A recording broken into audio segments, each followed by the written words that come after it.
What's up, everybody? It's Mr. Straight Facts Show. I am Mr. Straight Facts. Let's get right into the news of the day. Hope everybody's doing well. The day was crazy. I wanted to start off going back down memory lane for a lot of these MAGA nuts, for these people who didn't believe what we was trying to say when we said our people, Democrats and liberals or independents, or people who knew what was going to go down with Donald Trump, and other people just didn't know. We said over and over again that basically what's in this big, beautiful bill, which I call the broker and Brokest bill for American citizens, we told you that your lives were going to change. They're going to get rid of some parts of Medicare, Medicaid. We said they're going to do all these things that were going to harm the poor. In fact, the way this bill is set up, it's going to steal from the poor and give to the rich. Instead of your taxes going down, they're going to take more out of your paycheck. And the average person is going to, on their end, is going to get an extra $7,200. An extra from people who are upper class. It's going to give them $7,200. For the average citizen, you're going to pay more than $2,000 or so out your check for this bill if it passes. Senator Hawley knows it. On top of that, for the people who have farms and stuff like that, live in rural areas, where your land is one place, right, and a mile and a half down the road, there's another house because you own everything in between and you farm most of it. You may rent out a house or two to other people who may want to farm, or your farm hands and all that. Yeah, you guys, your hospital that you have nearby that's good 35, 40 minutes away, that bitch closing. So the hospital in the city that's a good hour and a half to 2 hours away is going to be the one you're going to have to helicopter to, because driving to it, your ass is dead. You're going to have to helicopter to it, and that helicopter ride is going to be 3 or 4 times more than that ambulance ride, or your own family driving you in the back of a truck ride. We told y'all this shit was going to happen. Didn't listen. But just in case those who want to go back down memory lane and don't believe what we said, what's up, Demetrius? Believe what we said was real. I'm going to give y'all a little taste of it, of what we were saying in 2024 and even before that, to be honest. And pay attention to how much of what they're saying is coming true in this bill. Even though Donald Trump and his minions, MAGA, no, they won't do that. No, they won't do that. Here we go. Donald Trump would sell this country for $1. This guy wants to throw tens of millions of people off of the health insurance that they have. Throwing tens of millions of Americans off of health care and cutting Social Security and Medicare. He is going to make sure that taxes are cut for the millionaires, the billionaires, and the giant corporations. He wants the middle class to pay the price for another huge tax cut that would mostly help him and his rich friends. That's what it's all about. These rich people want more money. Now, ask yourself a question. If you are a rich person or a billionaire, why are you asking for more money back when you see that people are middle class or poor, and it's hard for them to even get insurance? There are middle class people that insurance is hard to get because you're middle class. You don't qualify for some of this aid that Obamacare was giving, so you don't have the access to be able to buy.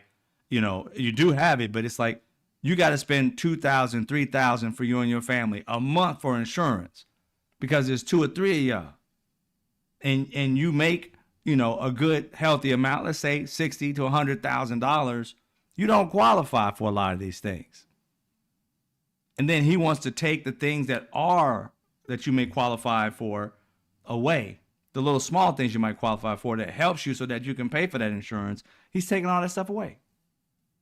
This bill will make it harder for middle class people to keep their insurance. And it wasn't that the Republican Party that was saying, like when Obamacare came out, that You guys, the premium is going to go up. You're not going to be able to keep your regular doctor. You're not going to be able to keep your regular insurance. It's going to be so much higher and blah, blah, blah. Then it turns out your insurance went down. There were a few people whose insurance went up and they were all screaming and shit. But the 90 percentile, everybody's shit went down. A lot of the government assisted type of insurance, not only was it cheaper, I'm going to give you a reality check. Oftentimes it was better. I've told people over and over again, I've had good times, I've had bad times. I've lost money, I've had a lot of money. And when I lost everything due to like all different things happening in my life, and I was like so depressed about the fact that I had to go to insurance that was in the Obamacare situation, right? And I'm not beneath that, but I had had more than that before. So it was kind of a depressing situation. And you wonder how God works for you. It's crazy that all that time I was spending all that money, because my daughter has diabetes, type 1, since she was 2. So everything was just going to get higher for me. And so we had to go on this system, and I'm trying to figure it all out. Did you know through that system, everything I got was cheaper? I'm sitting here thinking like my insurance, I was sitting there before paying $2,000 and $3,000 for my 2 kids and me, paying about $2,500 a month for insurance for us all. And when everything went down, my insurance was like, for all 3 of us, about $175. I'm thinking we're going to have the most shittiest insurance. Depressed and everything, working 2 and 3 jobs trying to figure out how to get this all back on track, praying and everything. Do you know my insurance for the Obamacare and all the stuff that we was going through at that time was about 1,000 times better than the shit I was paying $2-3 grand for. $2 or $3 grand for it. For this little amount that I was getting in subsidies, my insurance was way better. I didn't understand how that shit would be. I'm sitting here depressed that this shit gonna happen. Nah. All my medications for like my daughter and everything like that, cheaper. I was spending $300-400 a month just for the stuff she had to get, insulin, things of that nature. That's with insurance, paying $25,000 to $3,000 a month. When I got on this, gone. Now we've been off for a long time, but still, when I needed it, when these people need it, it was there. That type of shit's gone for people. If they hit rock bottom, something happens, someone dies, someone gets the divorce, a kid gets sick, whatever, that shit's gone. Why would that be gone for American citizens? Everybody can get this. It's not like people who are lazy only go through this process. Life hits you and hits you hard sometimes, and you don't know what's around that corner, but you got to be prepared to take the hit. And when you don't put money into the government and all stuff like that, you expect things to be there if you hit that wall. If you fall and have to get back up. That's what our government's supposed to be there, help you get back on track. That's what you pay it into for, whether it be Social Security or whatever it may be, the taxes you pay. And now they're trying to say, oh, the rich people want that money so that won't be there for you when you fall. Heaven forbid you do fall. They're trying to take that from you. That's crazy as shit. And that hits all of us, Republican, independent, middle class, poor, even rich. You can get it. Shit can happen. Someone can get cancer and you got to come out of pocket. And here you are, $1 million in debt. Life can switch you around really quick. And that's where our government, that's where American citizens, we're Americans. That's where we should have that foundation, that safety net, so that they can fall and bounce right back up. People thinking people lazy and disrespectful. No, people go through things. Families get sick. Oh, and also for people who, this right here got me when I heard somebody say this today on one of the media, on the news. People who take care of an ailing parent, providers, people who provide for their parents. I forgot exact words that they say, but they're the people who take care of their parents. A part of this shit's going to go away. How you going to keep your job without having some kind of assistance if somebody comes in 2 or 3 times a week maybe to take care of mom or dad while you go out and make some money because the system no longer is going to provide that you stay home? This cannot be. Cannot be. When did Americans stop caring about each other at all?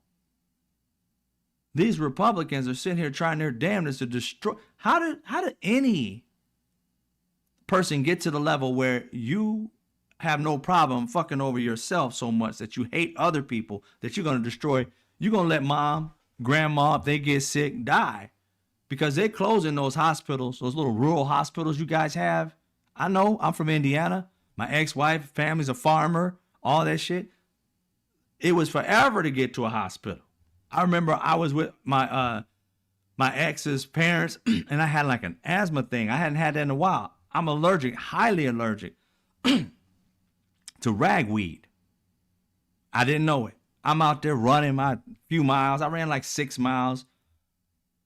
I'm running 6 miles, passing cows and shit, having a good old time. And I couldn't breathe for shit. I'm thinking like, man, this guy, I didn't know it was high elevation here. It's just Indiana. It's flatland. What the hell? Highly allergic. I wouldn't have made it to the hospital. I don't have allergies that I know of. But my one of my like step nieces or whatever, they had asthma and they had one little whatever you call the things. And I had to take that. Had I not taken that, I wouldn't probably be here. I was closing up, like completely closing up. I had never known I was allergic to ragweed. These are the types of things that you won't be prepared for. But if they close down those rural hospitals, y'all in trouble. Not only gonna lose your farm, now you're at risk of losing your life. And Senator Mitch McConnell says, y'all get over it. Over death? They're even talking about taking food, y'all. SNAP. People need this to get by. Do you know how many people that have full-time jobs still have to be on SNAP because our living wage, we don't have living wage jobs anymore? For the most part, people are living off of minimum wage, and depending on the state you're in, it's supposed to be the same, but some people are like, oh, my minimum wage is $7 or something. I'm like, say what? I don't know exactly. I think California's a little bit higher, but I'm sitting here like, wait a minute. Something has to give. People fighting for $15 an hour. That's still poverty, y'all. That's still poverty. $15 an hour is what? Less than $30,000 a year? Or is it close to $30,000? You can't raise a family off of 30 G's. I don't care what you say. Inhaler. Thank you, Demetrius. Inhaler. Appreciate you, brother. I had to use that. But could you imagine that? I saw a video and it was a comedy, but it was like, it was like a stick figure cartoon type of thing, but it's so real about how in other countries, like let's say for instance, Canada, and this was all about women and having a pregnancy. A woman going to a hospital in Canada, it's like, oh, okay, let me sign you up real quick. And, well, oh, nice, you have a baby, blah, blah, blah. You go in, you get your baby, you come out and everything like that. Everything's good. They get 12 months.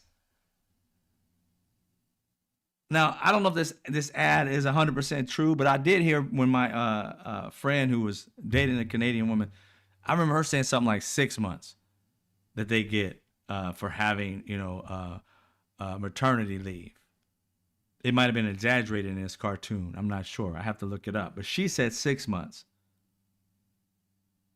Maternity leave. And then when you get to America, we can't do it. We can't give health care insurance to everybody. Yet we're the most, like the richest country, we say, in the world. The most powerful country in the world. But yet we can't provide it for our citizens. And there are many ways to create this. We don't have to do the same. Each one of these countries that have free insurance, they have different levels of how you do it. Some of them is just free insurance. Other ones are it's free for a certain part of your free healthcare rather. Other part of it is free, like when you take care of just the minimal things, preventative maintenance, and then anything like hospital, like going to it and have operations, you have like a copay. Still, there are many variations of it. I cannot believe that America is like so great we can't come up with something. It's just pitiful. But Americans, Democrats warned, independents I'm sure too, warned Americans, putting Donald Trump in with this broker and brokest bill. They call it the big beautiful bill. There's the 3Bs. The 3Bs for me is broker and brokest for American citizens. Because if you're getting millions of people out of health care, do we not remember? This is what I don't understand, Americans. Why do we have such short memories? Do you understand it was like when we didn't have that much insurance at all? People bitched and moaned about it as soon as we got it. I wasn't that bad because we had to figure it all out. Some things went up, some went down. Then it kind of leveled off and was pretty good. You even got some of these racists who don't like Obama saying, oh, I love my affordable health care, but you could take Obamacare, because that person doesn't like black people. He doesn't want to have anything that a black man gave him. So I love my affordable health care, though. But when he was told the same thing, why would Democrats do that? It wasn't Democrats. It was Republicans who came up with the Obamacare shit. Obama didn't label it Obamacare. He ain't that vain. That was Republicans labeling that so your racist ass would not want it. And lo and behold, you don't want it. And why? Because there's a black man that came up with it. Something that white men couldn't do, had been trying for 50 years. One black man came in, focused hard, and made it happen within his first couple years of being the president. What did that say? Was Obama just this spectacular human being, or were white men gaslighting the fuck out of America and never doing it because rich people didn't want it to happen? Which one made more sense? Obama shed light on how these rich, powerful white men and the politicians, who are mostly white men, don't give a fuck about the citizens whatsoever. They care about greenbacks instead of your back. Because 50 years, Obama's not this like holier than thou Jesus that came from Nazareth and decided to give us health care. No, he was somebody who gave a fuck and said, I'm going to make it happen. And it happened. It was a slap in the face of these racist billionaires and politicians. How dare this Negro come out here and make us look bad, made it seem like it was easy. That's because it was. It wasn't hard. All you had to do was give a fuck about the citizens. It would have been a lot easier. But he showed the world, hey, look, we could have done this 50 years ago. It ain't hard. These people ain't stupid. They just didn't want it to happen. And what have they been doing? Fighting it since he put it into place, trying to tear it down, trying to destroy it. And it's like you're trying to destroy helping the American people because a black man created it. Because I don't see why, if a system helps all people, black, white, Latin, Asian, alien, I don't give a fuck what you are, plus the fact of you being Republican, Democrat, and it doesn't discriminate. So something that doesn't discriminate and helps all of us, you want to get rid of because of what? A black man created it, which showed that racist white men and rich white men in this country don't give a fuck about none of y'all. Because if he can do it in a short amount of time, there's no way the rest of them could not have done it in the 50 years that they were trying to do it. Instead of trying to make it even better and build off of it and say, okay, Obama did this, well, we added this and we added that, and now we have better and better and better and better insurance. No, they've been trying to destroy insurance instead of creating a better insurance. Alongside of these racist Republicans, these sexist Republicans, these ism Republicans, because they don't want health care for anybody different than them. Gender care, or is it gender affirming care? Get these terms right. They don't want anybody getting anything. And why can't we do that? If countries we say are lesser than us, are poorer than us, and still that are democracies of some factoring democracy, may not be just like ours, but still, if they can do it, why can't we? Are we saying that they care more about their citizens than we do? We care about making profit more than we care about the people making us profit? I got to have healthy lives in order for us to create economic, power. So if we have our people healthier, that means they'll end up working longer, which means our economy be a little bit stronger. But instead, you want them to give their money to you. That's why these billionaires and these millionaires invest in hospitals, invest in prisons, because they don't give a fuck about you. Either you go to prison or you go to the hospital. Either way, they're going to make their money. They're going to take whatever you make and split it and put it in their pockets. It seems like it's a system that's against you more than it's for you.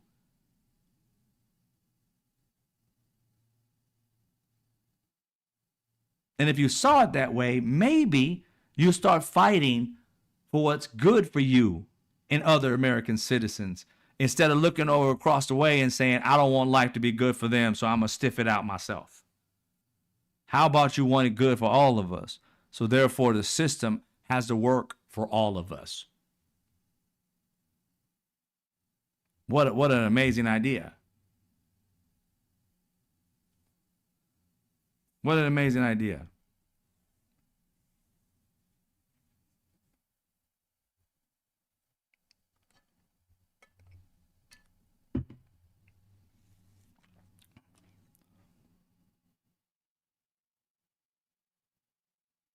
Yeah, I know what Rudy and Planet Jam was talking about. What's his name? Romney had something very similar in his state beforehand. And like I said, there is nothing wrong with Republicans and Democrats and independents working together for all of us. That's the way American way should be. But you got to ask people, what is your agenda if what you're trying to create is going to hurt more people than it helps? Then what's the purpose of passing it or even pitching it? I mean, think about it. If you told me, oh, well, what I'm about to do is going to take, 15 million people off of insurance. So tell me, what are you doing for them that can't afford insurance now? What are you going to do? Oh, that's not my problem. So you just took people off insurance that may already be sick and thankful that they have insurance because of their illnesses or their pills they got to take, whatever, throughout the day. Keep them level-headed, whether it be mental issues. Keep them out of pain, whether it be actually physical issues, right? You don't care about that. Or keeps them alive, whether it be something like diabetes or something like that, where they need certain things to keep them alive, or heart issues. You don't give a damn about that. They're going to get over it or go straight to the casket. That, to me, I don't care what party you're in. As a human, put yourself in the position of someone saying that you'll get over it if your aunt will die because they just got rid of her insurance. You'll get over it. Now, Mitch McConnell got that frozen disease. That fool, like, whatever he got. He got his meds. Tell him it's going to cut his meds off so that he can't get his medications no more. You think he'll pass it? Fuck no, he wouldn't. He gonna tell you gonna get over it, but here he is freezing every once in a while, battery disconnected and shit. It kills me how these people only care about themselves. I guarantee you, anything that this man is getting from the government, he don't want that cut, but you guys can get over it.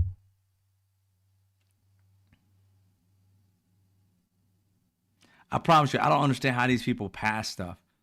How do you even get in a position for all these years and be a person who don't even care about your own constituents? You think you know so much that even though 80% of your constituents in certain situations, 60% in other situations, 90% in other situations want something, and you go against it and tell them, you'll get over it. Why is he in power?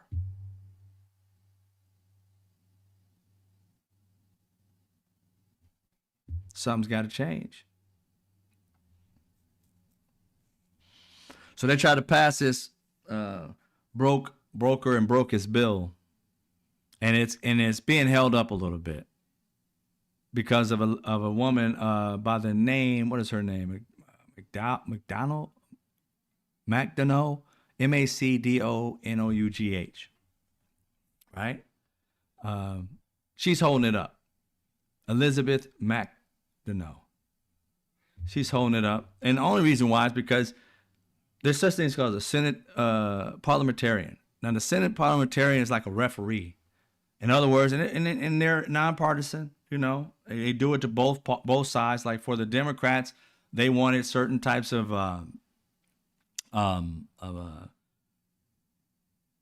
you know, they wanted to move the pay, I think, up, and I think this was a $15 one. I'm not sure, but they wanted the minimum wage to be $15 or something like that across the board, and she kind of like vetoed that and said, no, we got to take that out because it breaks certain laws in certain states and blah, blah, blah. Democrats didn't like it. Now, she got appointed by a Republican many, many years ago, 2012, I believe, right? And in 2012, we've had President Obama. We've had Trump, Biden, and Trump again. She's had these positions this whole time during Republican and Democrat leadership. And trust me, they're going to try and fire her because she's right now saying that they can't do certain things because it goes against the laws of the Constitution and state laws and also some federal laws. So they can't do certain things. And these are the major things they want to do with Medicare, Medicaid, and things of that nature. To me, it seems as though Donald Trump is trying to keep a promise to the billionaires who got him into office and himself, because he's going to benefit economically. And he's going to get some kind of incentive if he does it. The rest of us be damned. As long as he gets what he wants, the rest of us be damned. And that's what it appears to be like. And because she did that, you got people like Senator Tommy Tuberville calling for her to be fired. And others like even Donald Trump saying some things about also that, you know, we got to get rid of her to go ahead and pass this. Now, if you do something like this, you know something's wrong with this bill, that you got to fire people so that you can break the laws that this person says you're breaking. Now, there's other Republicans who said we ain't going to touch her, but it's like very few. She's going to go ahead and do her. We're going to let her stay there, but there's few. The person who makes a decision about whether she stays or goes is Mike Johnson, the Speaker of the House. They're the ones who hire and fire these people. So Mike Johnson can come in and fire her tomorrow, and nothing nobody else can do. But here's the problem: if he does do something like that, there are Republicans that are vowing basically to say, Mike Johnson, whatever the fuck you want, fuck you. I ain't voting for it. So there's just a few. So it's something that he's gonna probably try and whip up, offer this Republican something in his state that he or she wants, and gets it on his side, and then fire her and gets what he wants. That's how they go back and forth, back and forth. And it's not always to benefit us. Like I said, I've been working on Project Infinity. I'm working on us. And I think us as a people should start coming together, Republican, Independent, Democrat, level-minded people, and saying, hey, what is it that we want? Stop looking over on the Republican side what they want. Ask them what they want. Don't be going over there and say they can't get it. Look what you want. Look what they want. And then bring it to the table and see what is happening for the people. How is it benefiting the people? Like I said, one of my major things that I think we should do is stop investing hundreds of millions and billions of dollars into major corporations that can afford to invest in themselves. And instead start getting people who have mid-sized businesses or even small-sized businesses to start giving them these subsidies that they don't have to pay back to create jobs, therefore stimulating the economy, because these people, they're not firing people. They have to hire because they don't have enough people to fulfill the job, which means they have to grow. They have to grow. They don't have no choice. They have to grow Go to the middle-sized businesses, the smaller businesses, and give them these contracts from the government. And they have to grow, which means they got to hire people, which means they have to pay people, which means our economy, they have to spend. Therefore, our economy grows. None of this giving it to billionaires and they don't do what the fuck they say they do. And then they come with their fucking handout 2 years later saying, oh, I tried and we only hired 500 people. I know we're supposed to hire 20,000. Give me some more money, I'll fix it. And then they go buy back stock. They do the same shit over and over again. At some point, America, you have to wake up and say, you know what? You're getting got. And this has nothing to do with Republican, Democrat, Independent. It has to do with Americans. You're getting got by billionaires who keep telling you they're going to do right by you. But then you keep bitching and moaning that you're not being done right by. And you keep on complaining that you're not being done right by what? Poorer people than you. Immigrants. They ain't got shit to do with immigrants. Immigrants can't make money unless millionaires and billionaires pay them to do it. So if anybody's the problem, it's the rich people. If you start taking their asses to court for doing said thing, like hiring people who are illegal, take them to court, fine the hell out of them. Then they'll start hiring you and paying you a living wage because they're losing hundreds of millions because you're suing them every fucking 5 minutes for breaking said law. It's not the people who come in here are the problem. It is the billionaires who are the problem for trying to make so much money that they don't want to hire you. And yet you're mad at immigrants instead of the billionaire and the millionaire who are giving you the finger and telling you to be mad at somebody else when it's their money that's paying them the lower wages. Get mad at the right people and shit will change. Keep complaining about people here. Think about it. When you got in your heart's desire and all the immigrants are gone, how do you think the economy is going to run? Huh? You done got out millions of people, and even people who are legally trying to get here, legally going through the process. You're canceling their cases and throwing them in jail, even though they're going to their legally appointed time with the judge to do the next phase of becoming an American citizen. You're having the judge throw out the case, making the person illegal on the spot or not finished with their documentation on the spot and throwing them in jail or kicking them out the country. And they're like, I did everything right. Tell the truth. You just don't want those brown people here. It ain't got shit to do with them being illegal. It ain't got shit to do with them unaliving people. It ain't got shit to do with them possibly raping people. It ain't got shit to do with that. It has everything to do with the fact that they're not white men. That's what it has to deal with. They're not white Anglo-Saxon, white nationalist men. Period. I don't care what color their skin is. They can still look white. But if they ain't white nationalist men, you don't want them. That's why everybody can get it. And that's why everybody is. That man who has 3 military men that are in the Marines, they treated him so dirty, beat him up, sprayed him. They still haven't given him water to wash out his eyes for the shit they sprayed on him. I saw that in the news. I'm like, what? Told his son his eyes are still burning because they haven't given him water to wash that shit out of his eyes. He's been there for days.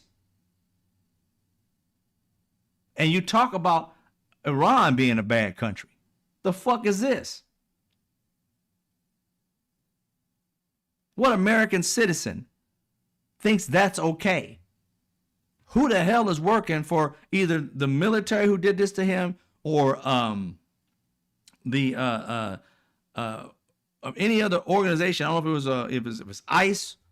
Whoever did this to them. Look at who's in ICE that they would do that to somebody. Those are not good American citizens. I don't care what kind of uniform you got on. Doing that to another human being and they haven't broken any laws. They're going through the process legally.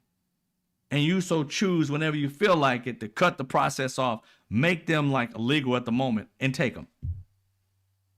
They haven't broken any laws, so why are you sending them to jails and detention?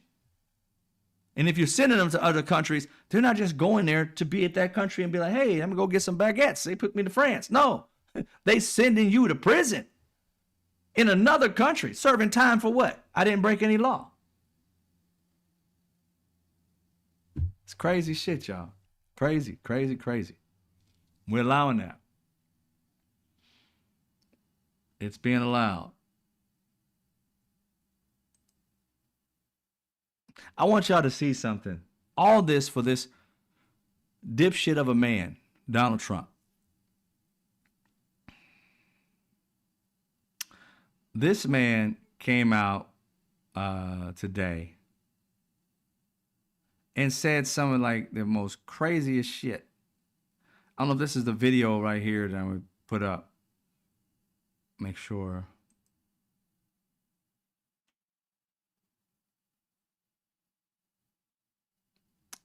This is another one, I believe, but we'll see. Iran's key nuclear enrichment facilities have been completely and totally obliterated. We believe we achieved destruction of capabilities there. We have obliterated the Iranian nuclear program. We are confident, yes, that Iran's nuclear sites were completely and totally obliterated. Those pilots... Obliterated. Over and over again. Them trying to validate him saying obliterated. How do you say something's obliterated in every faction? Even the military has come out and there's nothing, not even the military, but them asking some of the people in the military, can you say it's obliterated? And they're like, we don't do that assessment. There's a group that does that assessment. So there's no like governing force, international or even domestic, going over there, even our military, that can validate that it's been obliterated. But these fools out here saying obliterated and then telling the news that they're fake news. Yet though they're reporting something that obviously has to be fake, because the actual factions that check this for a living, the ones that we've always relied on for fucking history, every country relies on, it's too early to decide. Yet they've decided. They finally speak to the organization, not organization, but the senators today. I'm guessing it's the Gang of Eight that they informed about this today. And Republican and Democrat alike have come out saying, even Lindsey Graham, well, it obliterated, but these aren't the only sites. They have more sites. We don't know where the other 900 something pounds or whatever the fuck he's saying of material is at. It's not at this location, so it can't be obliterated if they have 900 pounds more of this shit.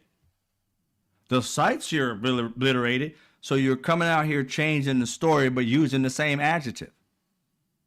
I don't know about y'all, America. I'm tired of being lied to. Why can't you, if I understand if something is secretive, like locations, weaponry, but once it's done, there's no secrets to the fact that you blew it up. There's no secret. The damage, if you don't know it, say we're not aware of the damage. We know it must be massive damage there.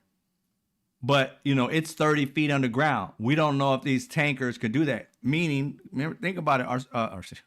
The president said, Trump said that we're the only one that can do it.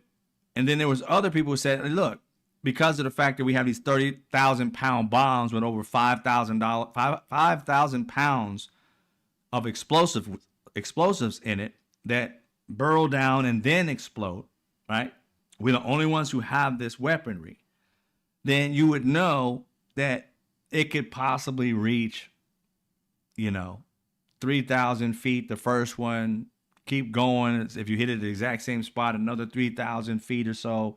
So you got 3,000 or whatever feet. They got 30,000 feet down. I'm like, you'd have to drop 10 of them in the same spot to make this shit cave, or pretty close to the same spot. That's not what you did. So maybe it's gone, maybe it's not. And that's justified. We don't know.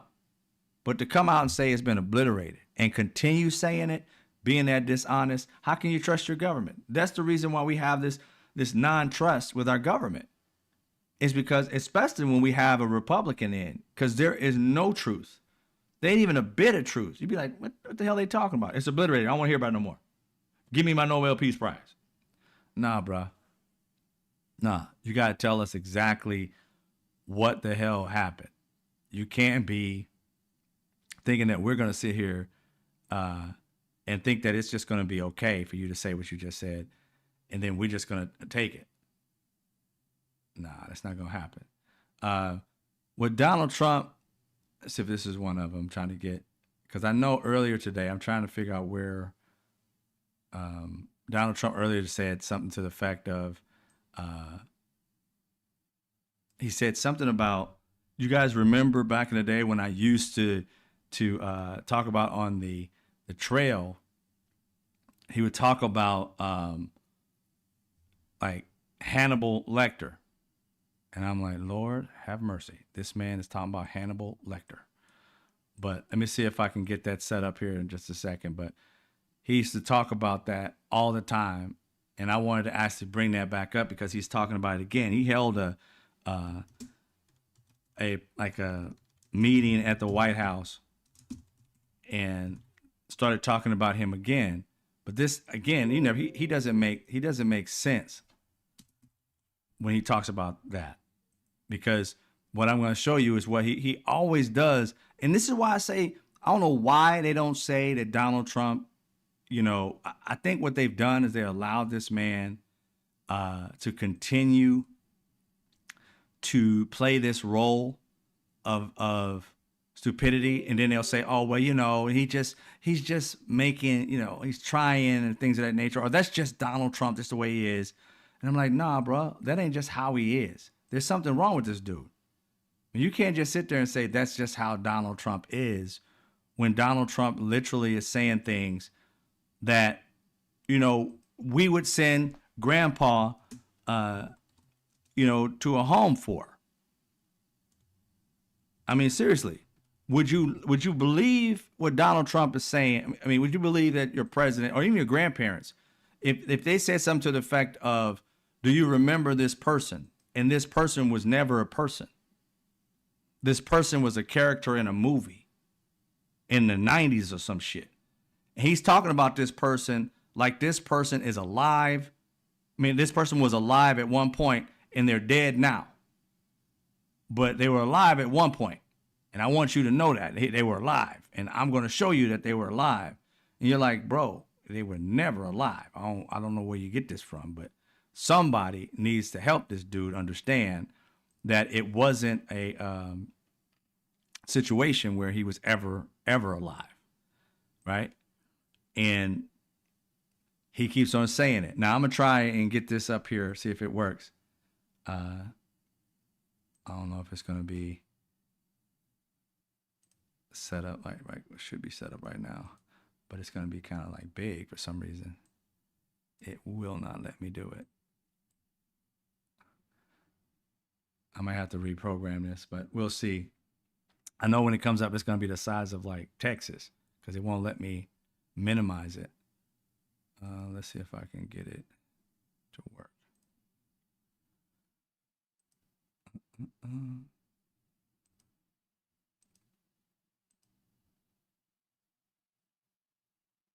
It won't let me do it.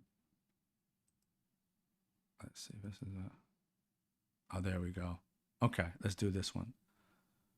Thank you for your patience here with me. All right, this is the video that I was talking about.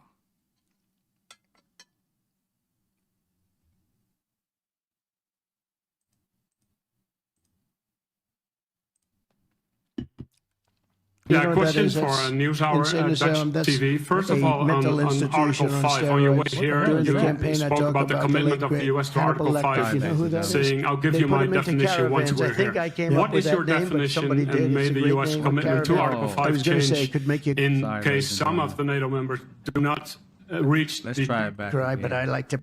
Let's try this again. For some reason, that's a mental institution on steroids. During the campaign, I talk about the late, great Hannibal Lecter. Do you know who that is? They put him into caravans. I think I came up with that name, but somebody did. It's a great name, a caravan. I was going to say it could make you cry, but I like to pretend I never cry. There's two things. I don't want to be a crier. Okay, sorry for that confusion. But he talks about Hannibal Lecter. Do you remember him? The late, great Hannibal Lecter. Late, great Hannibal Lecter. Now, I don't know about you, how much you know about the movies and things of that nature, but Yeah. This right here is Hannibal Lecter. Originally from the movie Silence of the Lambs. It's a character in a movie. There's no late, great Hannibal Lecter. This person, Hannibal Lecter, is played by one Sir Anthony Hopkins. Right? That's who it's played by. An actual human being by the name of Sir Anthony Hopkins. Whom, you got to understand something, in the movie with Hannibal Lecter, in all the movies that were made with Hannibal Lecter, I know there's at least 2, but I think there may be 3 or 4 of them altogether, but I know of 2. He never dies. So the character never dies. There's no late, there's no great in the movie, the character. If he's confused by Anthony Hopkins playing that part and saying the late, great Anthony Hopkins by saying that, Anthony Hopkins is well alive. The man, at this particular point, right? And I'm going to watch it tonight. Has a movie out right now. It came out March 21st. It came out. And the movie is called Locked. This year, that's him in the movie that's out right now that you can go look at. And I'm not advertising for them, but I kind of am, but I'm not getting paid for this. But I want to see it. It seems pretty interesting. It's a movie about a car, this vehicle that he's in right now, and this one kid that goes around robbing people and stealing their cars. And he ends up getting into this car. Everybody else you're breaking into, I haven't seen it, but he's breaking into everybody's car, being funny and all stuff like that, and whatever. You know, it's not a funny. I think it's a serious movie, like even a horror movie, a thriller. And he's breaking into everybody's car. So he gets up to this luxury black vehicle, and it's open. He just cracks open the door. Like, oh shit, this is gonna be an easy steal. He gets inside and can't get out. Love this theme. I'm watching this probably tonight. But Sir Anthony Hopkins is still alive doing movies. So what is this dipshit talking about? Y'all talk about not you guys, but MAGA and all these people, even some of these Democrats who couldn't stand Joe Biden, talking about, oh, he looks sickly, and oh, he was this, and oh, he couldn't say a word, da da da da. You got a man that's sitting here talking about a fictional character. Not only was he saying it on the stump, he is the president of the United States, and nobody has told him yet that there is no such thing as this Hannibal Lecter he keeps speaking of that has died. Who the fuck are you talking about? Is what they should be asking him.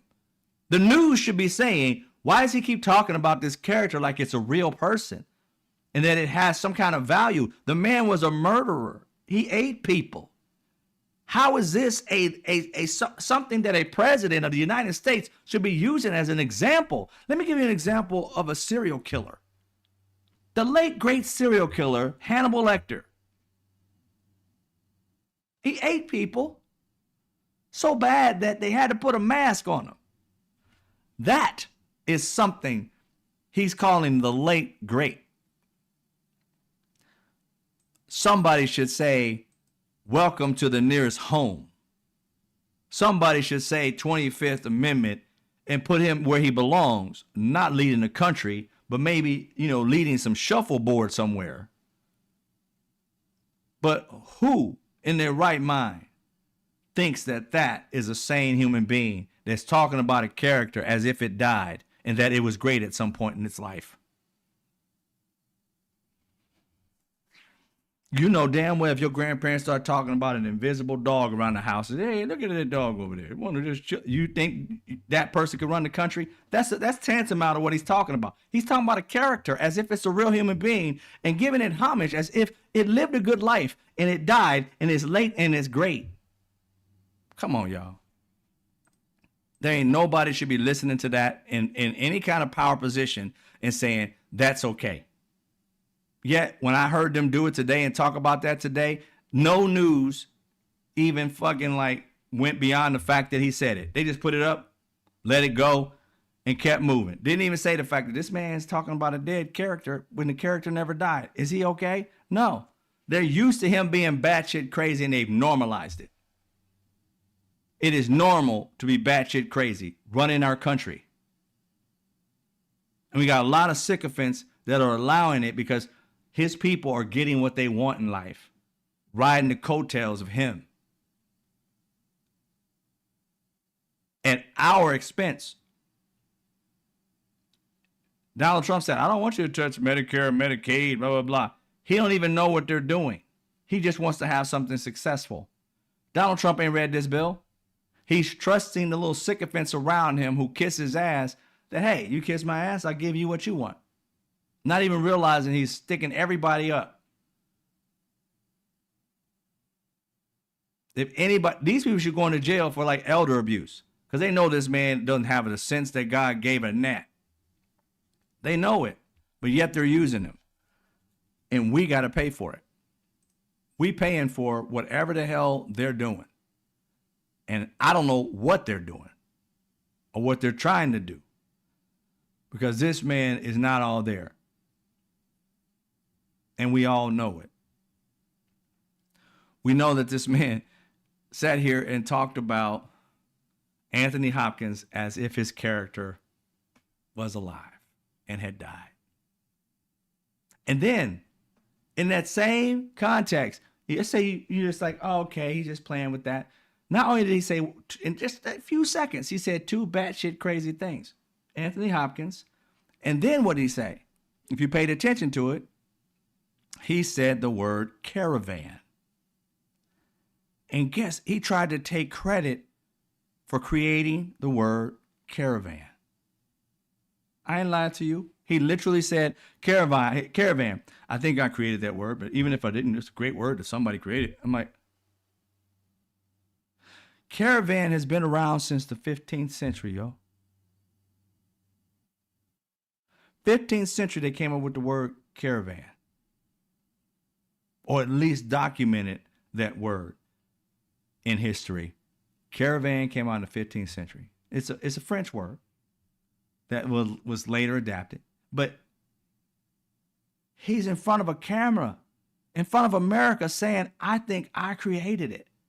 Do you understand what that means? That means that's the first time he ever heard the word. In his mind, the first time he said caravan, he thinks he created it. The fuck? They think he's smart. How is somebody go through life, he's damn near 80, and thinks he created the word? Oh, even Sister Soul. It's a beautiful thing that they call groceries. Like he just discovered what a grocery is. 80, 79 now, I guess, whatever. But in this situation, caravan. And there's another word he came up with. Oh, what was it? Oh, my God. I made a video about it when I was doing Trump translating stupid. He thought that he came up with he said something like, if you say a word, it actually says something else, whatever it was. I forgot the word. I get it eventually, but it was just something so crazy. Like he thought he had came up with another word. This man thinks he's just so smart that he comes up with stuff that nobody's ever heard of before. Look at me. I'm smart. I'm sorry, bro. Ain't nobody ever told you it was smart, so you've been giving yourself this smart credit your whole life. I'm so brilliant. I came up with the word groceries. I came up with the word caravan. How about you look up the fucking word before you say this?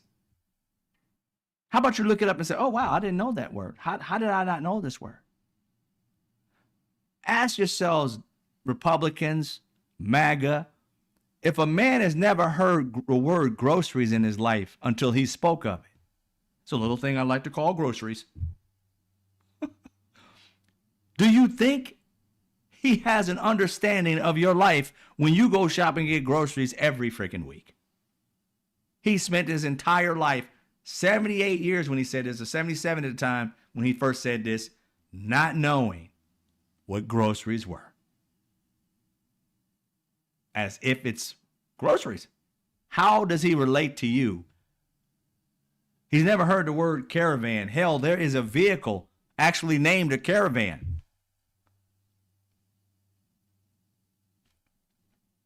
Is it Isley, Jasper Isley? Join the caravan of love. The song's been out forever.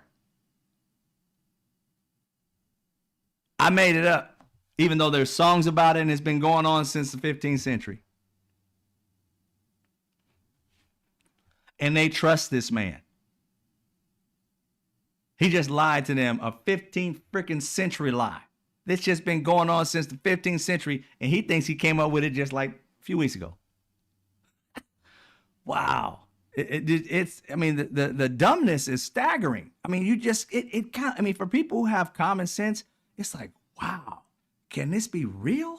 I mean, seriously, you want to pinch yourself, see if you're alive. I'm like, what kind of world is it that you see somebody who's staggeringly stupid? I mean, amazingly dumb. And nobody calls him smart but himself and his MAGA people. Because through him, they can claim intelligence too. I'm Trump smart, which means I'm dumb as fuck, and I just want to tell myself that I'm smart. It's insane. I've just, Y'all want to see, who was that? Today, one of his minions comes out because Donald Trump told everybody, you know, that this Iran bombing thing, you know, we obliterated it. And then they came out and regurgitated that word obliterate. And then he said at that press conference where he got all butthurt and tried to guilt trip us to say, oh, you must not like the military men and women who out there and risk their lives because you think that it's not obliterated. Anything less than obliterated, you're basically saying these military men and women suck. And you shouldn't say that because that hurt their feelings. So now he got another talking head. He said at that meeting, at that conference, he said, Pete Hegseth, you're going to talk about that sometime soon, right? You're going to have a press conference coming out soon, right? Right? And Pete Hegseth with his little stars and stripes inside of his little pocket and shit comes out trying to be all patriotic with his little alcoholic rapist ass, comes out and just like has his press conference today. And he does what he's supposed to do, being a attack dog for MAGA and Donald Trump. So this is what he had to say. Instead of coming out and telling America like what's going on and being like upfront to the American people, you're going to spend our tax dollars, don't risk our kids' lives and our loved ones' lives. And they were highly successful, and everybody's thankful that they were highly successful. But that's not the point. The point is, were they supposed to be on this mission, which that's not their job. Their job is to complete said mission. So the credit goes to them, so they completed what they had to complete. They shot exactly what they were supposed to shoot. They didn't miss it, but they didn't judge like how much it took to actually do whatever. You're the ones who told them what to do. Okay? They accomplished it. So it has nothing to do with them. But they want to attach it to them because we fucked up. Let's connect to them and say, you don't like them, you don't like us. It's like, boy, we ain't that stupid. You may be, but we're not. We have the sense that God gave us. You don't. And again, MAGA don't. That's who they're speaking to, is MAGA. Because the rest of us can't be this dumb. But let's listen to what he had to say. You see, we're here this morning because in hunting for scandals all the time, in trying to find wedges and spin stories, this press corps and the press corps miss historic moments. President Trump directed the most complex and secretive military operation in history. And it was a resounding success, resulting in a ceasefire agreement. I understand something. We all been through wars. And how can you literally say you've had the most complicated in history? We've been in wars for years. We captured Osama bin Laden. We done did so much shit that's just amazing over the years. And they always want to claim history. And you're like, compared to what? What part of history? Not your rewritten history. What part of history was this the best? We won wars and lost and fucked up, but still, we've done some crazy maneuvers. We have people who have fought in World War I and II who have been celebrated for flying planes in places that planes should never have been able to come in and come out of and survived it. These men have Purple Hearts and everything. And you telling me dropping bombs on a place where nobody even fired on you? is the greatest thing in history? Come on, man. Nobody can believe that shit. We've had people who've flown, black pilots who've flown, and everybody survived coming back, being shot at. And you're going to tell me you flew over a place where nobody shot back, bombed it a few times, got home without being hurt, never even getting a shot off to even hit you. They didn't even see you coming. And that's the best maneuver.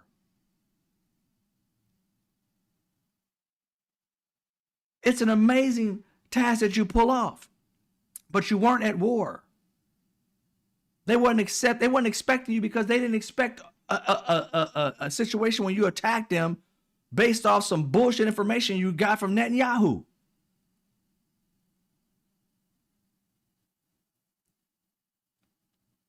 The military did their job. Give them that. But quit acting like it's the best thing in history. How? We don't have anything to compare it to.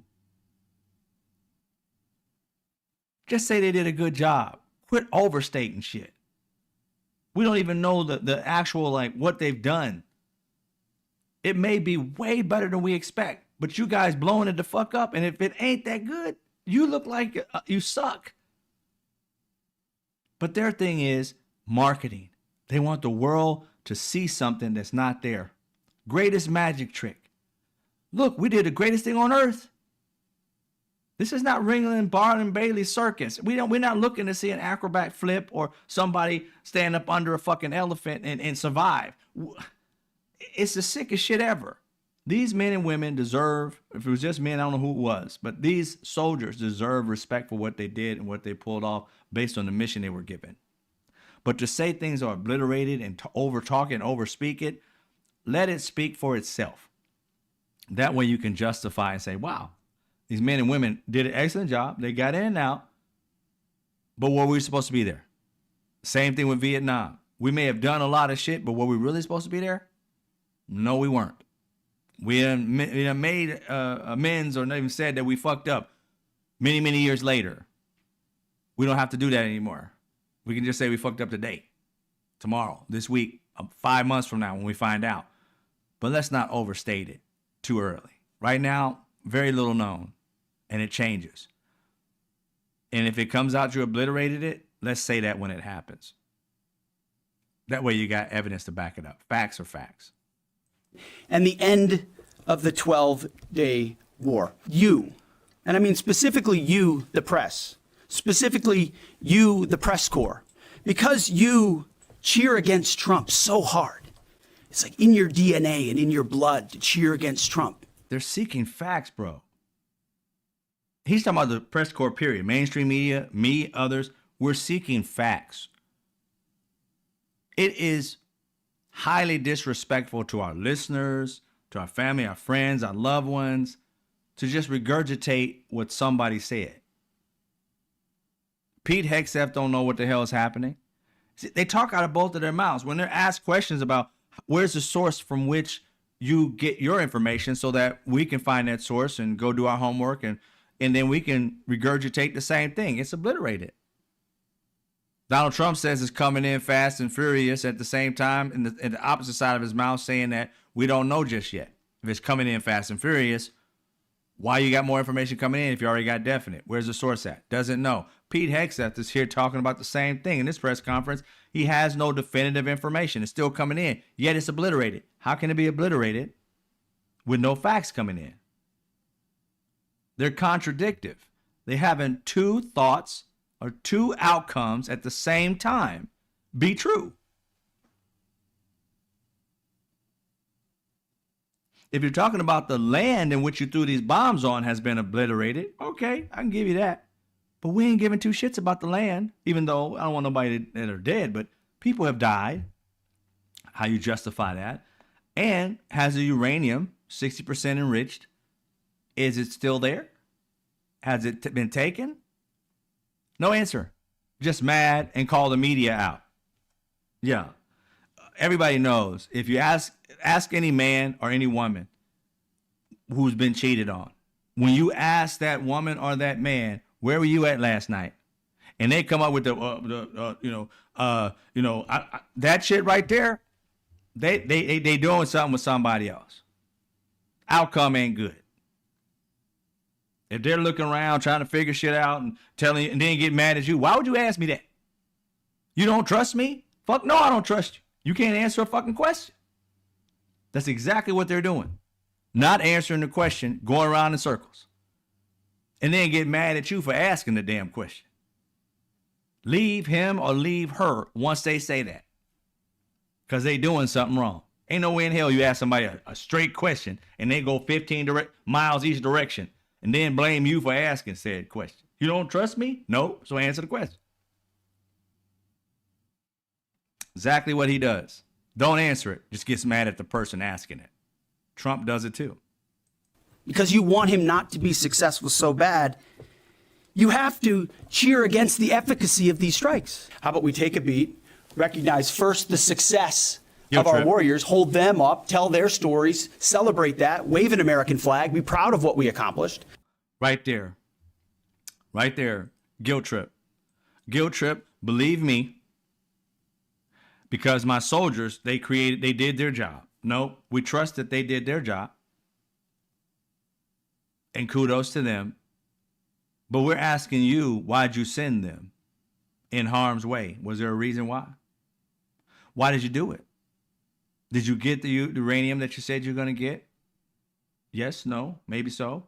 You don't know the answer to that. So that's the question. We're not conflating the two. They love to conflate the two because they want you to say that you're not patriotic for asking them questions that they should ask. These are the same questions that they asked Hillary Clinton when they bombed the embassy.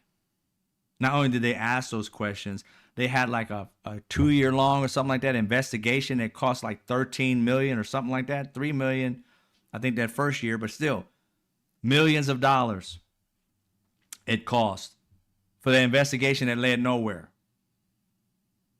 And here they are doing something where our people could have died and they don't have any justification for it. They want you to say, look, they didn't die. We did a good job. No, they should have never went, is what we're saying. Unless you got evidence that we should have. And did you accomplish the task, risking their lives? And it looks like you didn't. Obliterated, possibly 3 to 6 months. Obliterated, 3 to 6 months are not the same. And they're pissed off that you're not giving him the credit. Listen to what they were saying. He's saying, like, you guys want to do whatever you can, you do, whatever you can do against Trump. It's like, we ain't talking about Trump. Trump ain't America, fool. We want to know, why are American citizens going to some war that we don't have any part in? We didn't do anything with them. We ain't got nothing against them. In fact, we had an agreement with them, and to said dumbass, orange dumbass, ripped it up, thinking that he knows better than Obama. And they ended up enriching their uranium under Trump's torn up agreement. Under Obama's agreement, they wouldn't have had none of these uranium at this level at all. And they were abiding by it until you tore it up, Trump. So now you want to blame everybody else again and then bomb them for doing something that you said they were allowed to do. By tearing up this agreement, you allowed them to follow through on what they were doing. I tell you, this party and these people, they love to fuck up shit and then try and fix it and claim like, look what I did. Yeah, what you did is fuck up shit and then you went back and tried to fix it. So you created a problem, then you blew it up. Look, I won. No. How about you stop creating fucking problems instead of sending and making spending all that money to bomb shit for no fucking reason when we didn't have a real threat? How about you take that money and feed the fucking poor or some shit? How about you give that to the insurance so that we can all have insurance? No, you want to do stupid shit that has no validation and then tell everybody it was supposed to happen. We should have done it. No, you listen to Benjamin Netanyahu. Last I checked, he ain't an American. And we should not be fighting his war. He suckered Trump into this shit. And now America's in the middle of some shit that we should have never been a part of. There are international factions right now looking to see if we committed a war crime. Why are we in that situation? Donald Trump wants to have a Nobel Peace Prize. So he's trying to say, look all this peace I've done. I did peace over here in Rwanda. I did peace over here in the Congo. I did peace over there. I did peace, peace. And then there were people coming up saying, he did peace. He did some peace. He did peace. I'm like, the fuck are y'all talking about? This is chaos. How the fuck is this peace? We stopped the 12-day war. It wasn't our war to stop or start. They weren't trying to bomb us. We were over there. They ain't sent out one bomb our direction. Had they done that first, then we can fight. But they didn't do that. They left us out, bruh. And Donald Trump put his orange nose right in the middle of it. Then try to take credit. Look what I did. Yeah, I know what you did. You jumped in some shit that we should have never got into.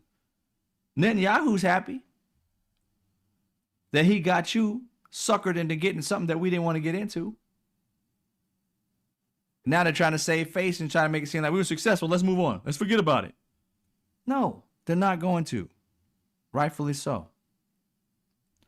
It's just some stupid stuff, y'all. Just stupid.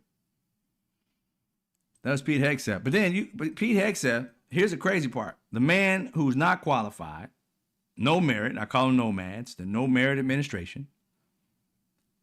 This man goes after his own people. There is a Fox reporter that reports on a lot of the military stuff, international things like that. I think her name is Jennifer Griffin. He goes off on her at this place, and she at this meeting, and she kind of comes back in her respectful way. I would have cussed him out, but she came back in a respectful way. But let's listen. Are you certain none of that highly enriched uranium was moved? Of course, we're watching every single aspect. But Jennifer, you've been about the worst, the one who misrepresents the most intentionally. What the president says. I'm familiar. Report about the ventilation shafts on Saturday night, and in fact, I was the first to describe the B-2 bombers, the refueling, the entire mission with great accuracy. So I take issue with that. She said, I take issue with that. I'd be like, fuck you, man. It's your drunk, rapist ass talking shit. I would have been mad at him. But, they like to be all, I take issue. That actually was like cussing him out in their language. But I'm like, I would have lit into his ass. At some point, somebody needs to yell out, you're stupid. If they had the disrespect to yell out to the president back in the day, Obama, and tell him, liar, why can't a Democrat reach out and say to him, you're a piece of shit? Something. I don't care. Admonish them for it. Censor them for it. But let him know what America believes about him and these people. They always the ones getting these hot shots off. And Republicans and shit always, and Democrats and shit are always being respectful. And it does nothing. It motivates them because the Democrats just got owned by the Republican, and the Democrat just sits there and, calmer minds will prevail. Yeah, right. How's that working for you? You got this dipshit in office twice. Fight back. Fight back.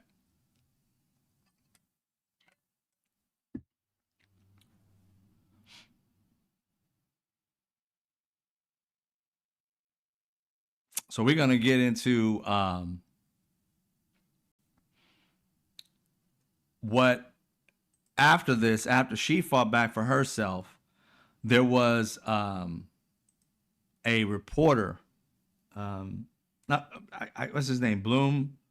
I forgot his name, but he's really stuffy. I think he used to be in the military. I'm not 100% sure. But on Fox, very stuffy guy. He comes to her defense, Jennifer's Griffin's defense. See if I got that set up. Oh, yeah, I do.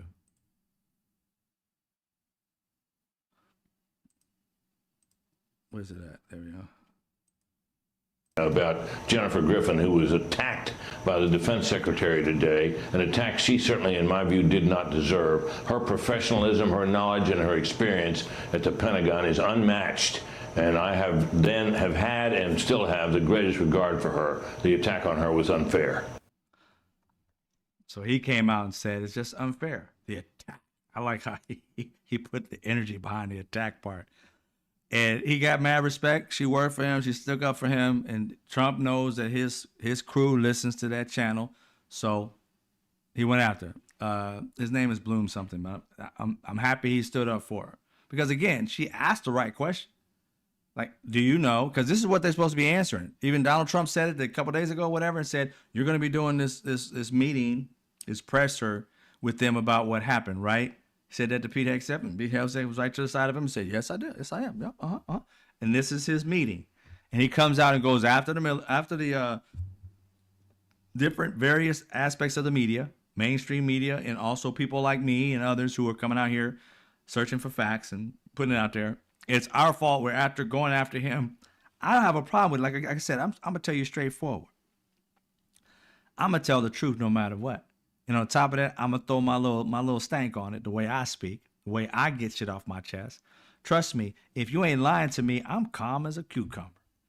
But when I see you lying to me in my face and expect me to take it, when I can give you evidence and prove that you lying to me, oh yeah, it's a must that I go in. And I'm not going to be nice about it. You need to be offended just as much as I'm offended that you took the time to look me in my face or went on national TV and lied to my face, insulted my integrity, and disrespected me. Lying to me is high disrespect. So to me, I don't know what it is to you, but to lie to me is high disrespect. And it gives me every right to cuss your ass out. Because you looked at me in the face and told me a bold-faced lie and expected me to swallow that shit. You tried to choke me out with lies? No, that ain't gonna happen. That's how I take offense to that shit. It ain't something calm. These people lie so much that they're so like blase with it. No, it's a covenant between me and you. I tell you the truth, you tell it to me back. You lie to me, you done did something wrong to me. You done put me in a position where I'm going down a path where I'm misguided. I know I'm going to do my own homework. But if I trust you and think that you're the smartest, sometimes you're going to take that information and walk with it. And walk in the dark instead of somebody giving you the light. They're going to give you that darkness. And I can't stand people who have no problem putting people in the dark on purpose. Just to benefit yourself. I don't care if you're selling something or if you're just doing it because you hate a certain group of people. It is unfair and it's wrong to lie to anybody for something just to benefit yourself and to F them over. I can't stand it.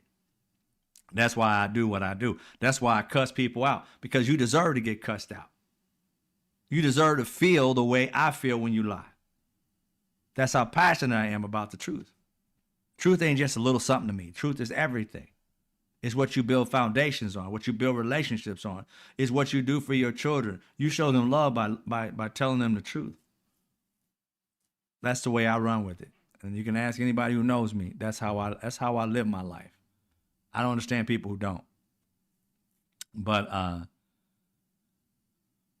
that guy went off on Pete Hegseth. I wish he had him on the show. But one of the things, getting off of Trump, because that's a heated thing, one of the things that I focus on is us, the people, right? I told you about Project Infinity, still working on that. We have meetings, not this Saturday. I think ours is next Saturday. But the entire thing is all about how do we as a people figure out what's going to work for us as a people. We all want certain things, and there's a way to get them without having to go through leadership who is always trying to divide us instead of unite us. At some point in time, the United States citizens have got to figure out how we can unite around issues that we all deal with. I mean, every last one of us has to eat. Every last one of us, has a financial situation, wherever it may be, whether you have a surplus or you're always in debt or whatever it may be. Everybody needs health care, whether you're, in debt from health care that you've already taken, that, or you're sick right now and you got so many different things going, or you're healthy and don't necessarily need that much insurance. But the thing is that you need it. All these different varying things we need to figure out so that we can ask for the same things and support those who need different things.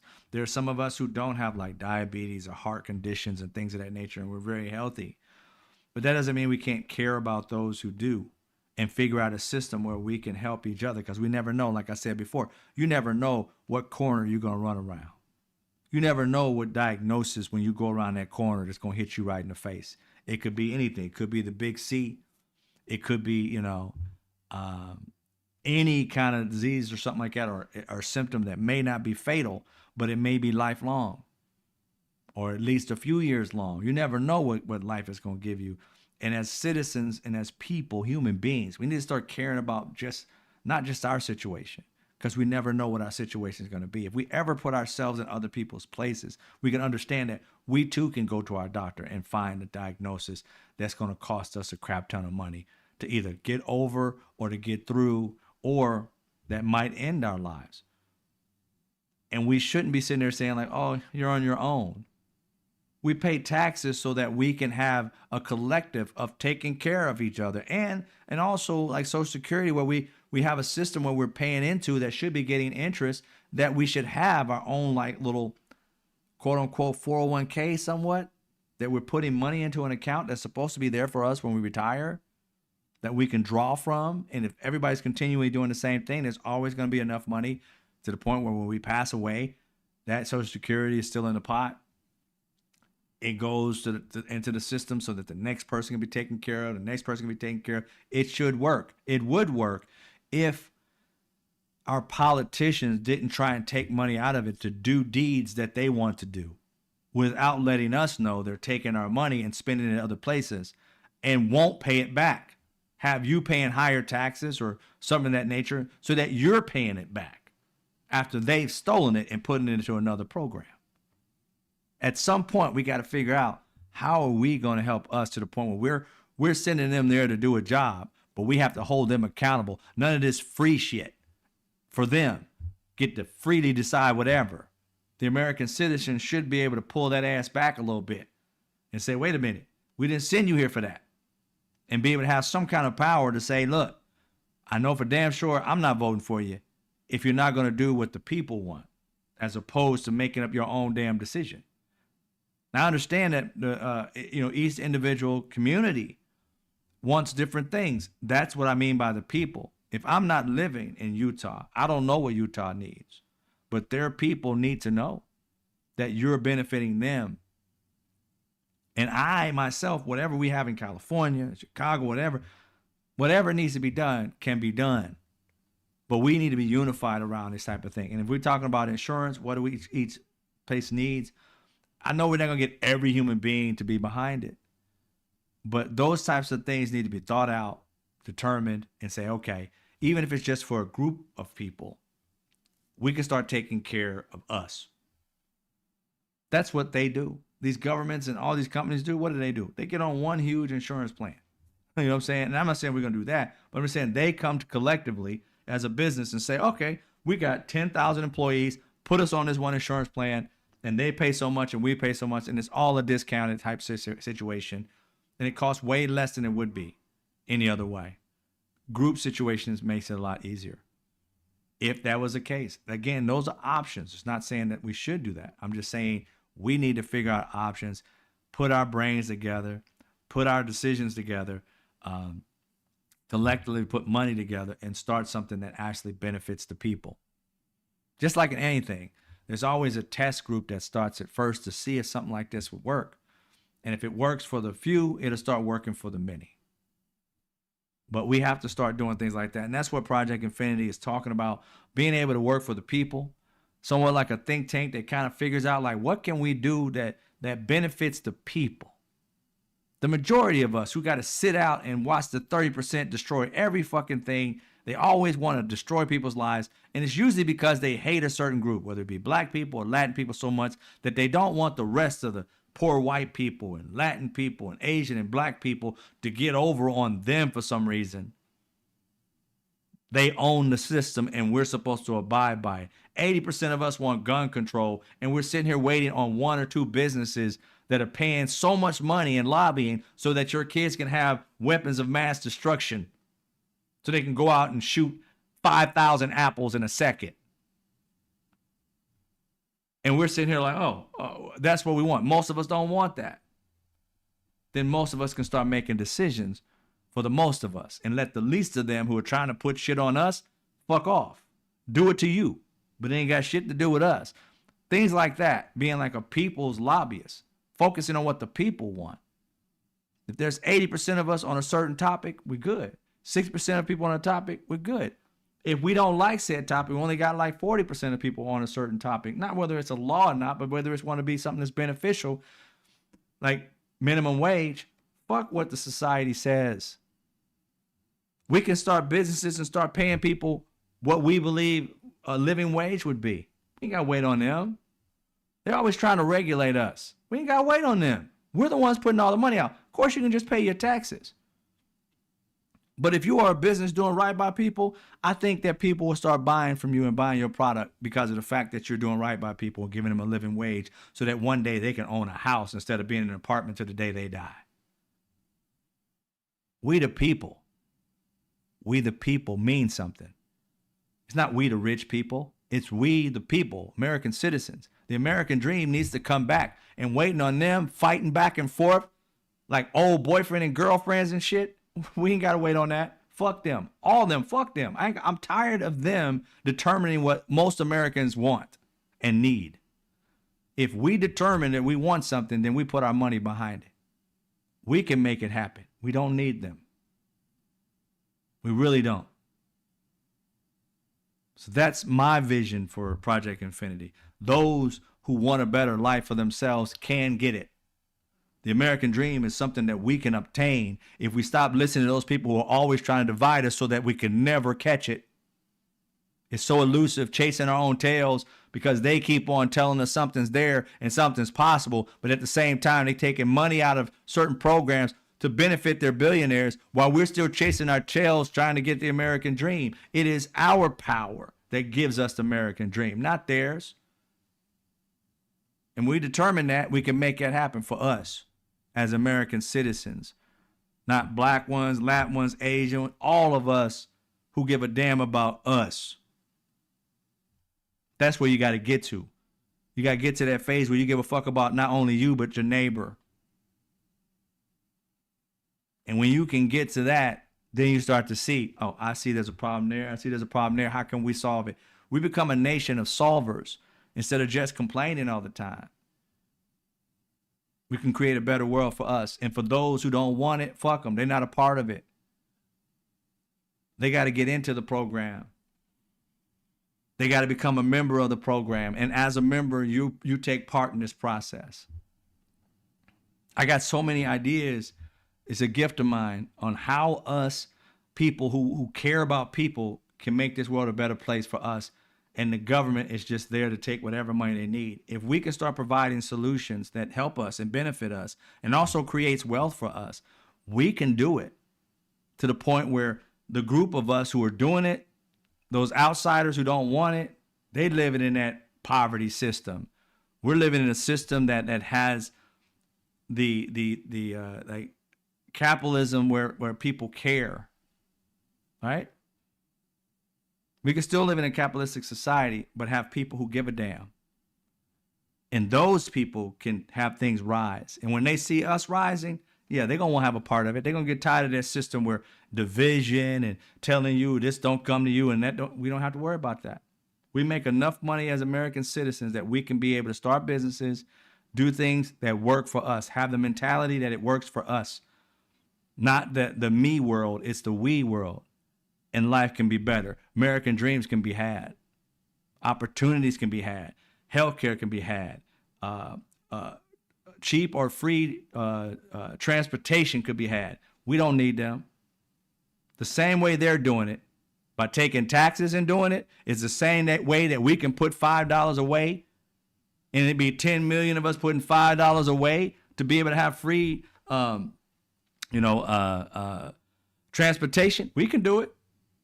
Because it ain't nothing but money we put aside through our taxes that they're doing it through. So pay attention that we the people can make this shit happen. It's whether you want it or not. It's whether you want to unify around goodness instead of unifying around division and hate. Donald Trump wouldn't survive if American citizens didn't have hate in their heart. Donald Trump does not bring love of nothing. It is hate that drives him. So when you see people support him, they're supporting him because hate is allowing them to ride that wave or whatever the hell he's trying to create, the division train. The moment we start focusing on love, it divides us from that, keeps us away from that hate shit, and puts us in a situation where love is driving this train, driving this economy. Everybody can get what they need to get. Not everybody wants to be the same level of wealth, but everybody wants to have a life that's worth a damn economically, and also that they can trust their neighbors again. Like I said, I grew up in my community. Even though we grew up in a poor community, people gave a damn about one another. I knew my neighbor. Our community was a village. My neighbor knew my mother. Anybody, they see me, be like, boy, tell your mom this, that, and the third, whatever. That was a world that is not that far along gone and can come back to some degree through technology, to be honest. But it starts with giving a damn about your neighbor. It starts with giving a damn about somebody who's just a good person that you may not even know. It starts with becoming a community no matter where you live. It starts with getting out of the gang mentality. Oh, I'm from the West Side. I'm from New York. I'm from Chicago. Fuck all that. I am a human being. No matter where I choose to live, whether it be because of health, because some reasons when you get older, you want to go to warmer climates or whatever, where I live at is not a divisive process. It's just the way I like it. I like certain trees. I like the beach, whatever. You may like snow. Why does that divide us? We all visit these places because we may like them temporarily, but not every freaking day. Why is that a division? Because rich people want to stay rich and they keep you divided. That's how they stay that way. They're creating programs to fuck with all of us. And then we're just sitting trying to bitch and moan about, don't fuck me over as much as you fuck them over. So we're just trying to divide the fuck over. They're going to fuck us over, so I want them to get fucked over more than me. Stop catering to the rich. Stop allowing them to divide you, because your money, not given to them, but divided amongst yourselves to do the right things for you and yours and for your neighbors. Get back to loving people, loving your community, not having hate toward any other community. Doing stuff like that take us so much further than focusing on the bullshit they want you to focus on. Hating different cultures. We all eat other people's cultures' food. Why do we hate them, but yet though we can go eat a taco and say, oh, Taco Thursday or whatever, Taco Tuesday. You can go get fufu and shit like that. You don't hate African people. You're trying their food. You may not like it. You go get Korean food. So you can love their food, but hate them? That's what they want you to do. And as long as we stay in that mindset of being divided like that, that's the way this country goes to shit, and has been going that way as of late with this man, because he knows how to control hate. We need somebody who can not even control, but be able to infuse love, passion, respect, honor. Leave something behind for your kids to look up to, instead of always trying to leave something behind that fucks over somebody or competes with somebody to try and take somebody's stuff, to steal this, to grift there. We thriving too much on grifting. How about we thrive on love and positivity and energy that works for us all? And that way is possible, and even more possible through technology, because we can become so much connected. We got multiple communities. I got communities that are in Italy, and I have never been. I got communities in Asian countries I've never been. But they've reached me through social media to do good things, not only for them, for me, and for all others, whether it be on mental health, whether it be on economics, whether it be just listening and helping somebody get through a pain or praying for somebody. We are more connected and more alike. We just have to open our hearts up and appreciate what people are. I hear people say many, many times, oh, that I don't necessarily like this person's culture or whatever the hell it is. I'm sitting there like, what does that got to do with anything? That person has nothing to do with destroying you. They're just trying to be them. Well, I don't see color. Whatever. Bullshit, you do. Quit lying to yourself about shit. I see Asian people. I see Brazilian people. I see other people, and I appreciate them for who they are. It's when you see them and appreciate them where love comes. When you try to say, I don't see it, you're trying to say, I don't discriminate against it. Well, that should be a given. It may not be right now, but it should be. You don't have to. Like, if I'm a person who just doesn't understand, let's say, a certain type of group of people, I'm never really around them. I don't have to judge them and how they do certain things. I'm not in like Alaska, so I don't know a lot about, Alaskan people. That don't mean I got some kind of discrimination against them. And that's what these MAGA people are doing. You just don't like a red state because, or did for them, don't like a blue state because it's blue. Do you understand how vast these blue states are? Tens of millions of people, and you hate the whole state based off of red and blue? It makes zero sense. It makes zero sense, but hate and emotions, they take people over and they start adapting stupid shit. And for some reason, it makes them feel good about themselves. Look a little deeper why you feel good about yourself when you push somebody else down. Because trust me, it's not them. You're jealous of them.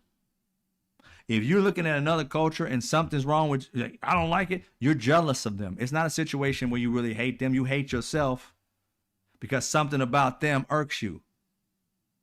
They're getting this, they're getting that, and I'm not getting it. A lot of racist white people are pissed off at black people because of what? Not because they get better life than them. They have more money than them. Remember when Chris Rock said to a white person, and the person wasn't racist, nothing like that. He said, would you trade places with me? He said that to a white guy. In the audience, I guess was an audience. He goes, mm-mm. And then he looked at the audience. See, he wouldn't trade places with me, and I'm a rich black guy. But the fact of being black, he knew, being middle class or poor, attending a rich black guy's event, that he would not trade places with this black rich man because he knew being poor or white was valued more.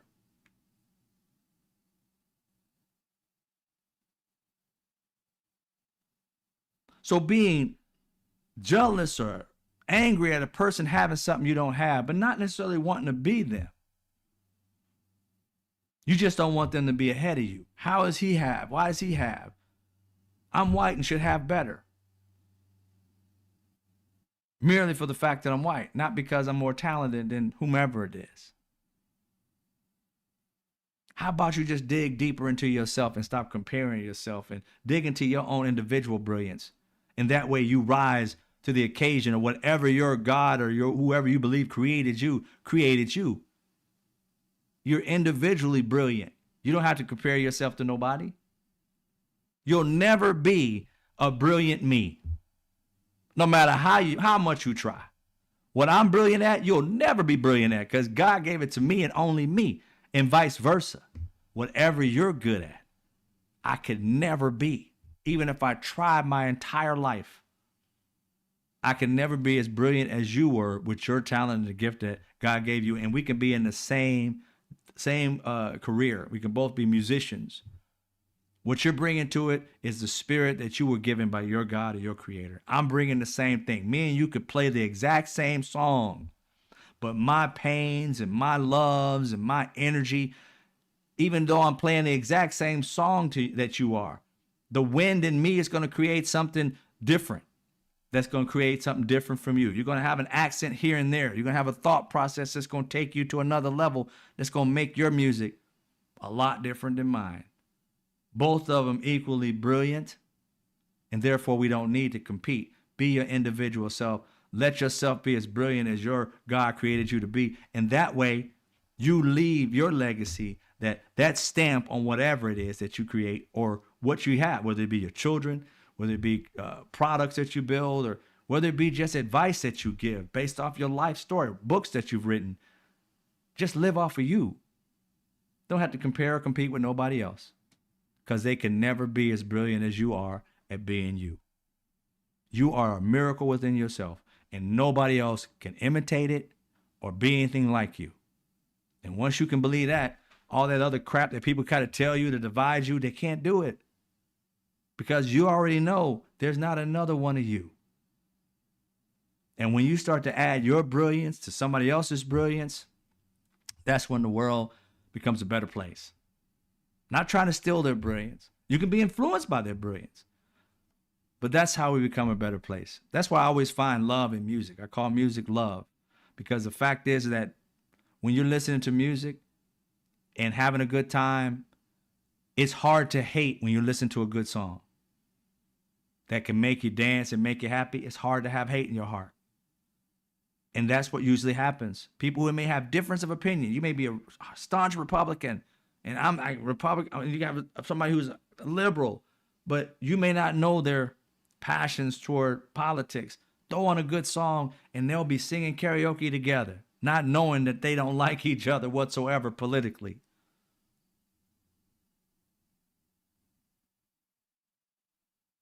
That's why I do what I do. I just want us to come together. And that's why I hold people to their feet to the fire when they lie, because you have a certain disrespect for me, and I'd have a certain disrespect for you if I looked you in the face and lied to you. There's no need. I can take the responsibility for whatever I may have done and move past it. So that's why I do what I do. For us to be able to do this, come together as a unit, listen and learn from each other, iron sharpening iron, and then thinking Project Infinity. I say it, this reason why I say Project Infinity, because I'm thinking forever, ever. I ain't talking about we doing this just for a small time.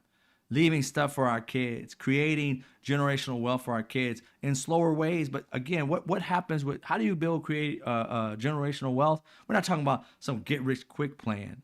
We're talking about simple things that can work, whereas over time, we're investing in each other, buying each other's products. And I'm not talking about any particular race. I'm just saying that good people wanting good things to happen to each other. Not taking away from one another. Having that trust. When I talk about trust, I'm even talking about trust in products. You know what I'm saying? I want people to develop products and services that are actually fucking good, so that you're not getting ripped off.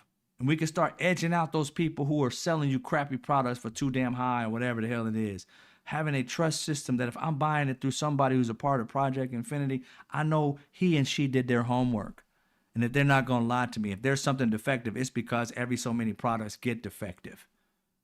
It's understandable. But having that trust, it's possible. It really is. It just depends on whether, as human beings, are we ready for that? Are we ready to go there? Are we sick and tired of being lied to? We're sick and tired of all that shit, then we can fix it. Don't have to wait for nobody else. No leaders, no representatives. Don't have to wait for them. They always have people they're beholden to. And those people are not always their constituents. I'm not going to call out any names, but there have been many leaders, Democratic leaders, who are on the rise right now that I have reached out to and said, I got a way to solve poverty and blah, blah, blah, blah. And they're black. Didn't listen to me, none whatsoever. They was so caught up in trying to win political situations that having ideas that could help change instead of running that same Democratic program or Democrat program that leads to like one thing being done every presidency. Ain't nobody got time for that shit. We got so many things to solve. In politics, sometimes they don't want to solve shit. They always want to leave problems so that they can run the next time and try and solve another one. Run the next time and try and solve another one. Run the next time. And I'm like, you spending years solving one problem every cycle. That ain't it.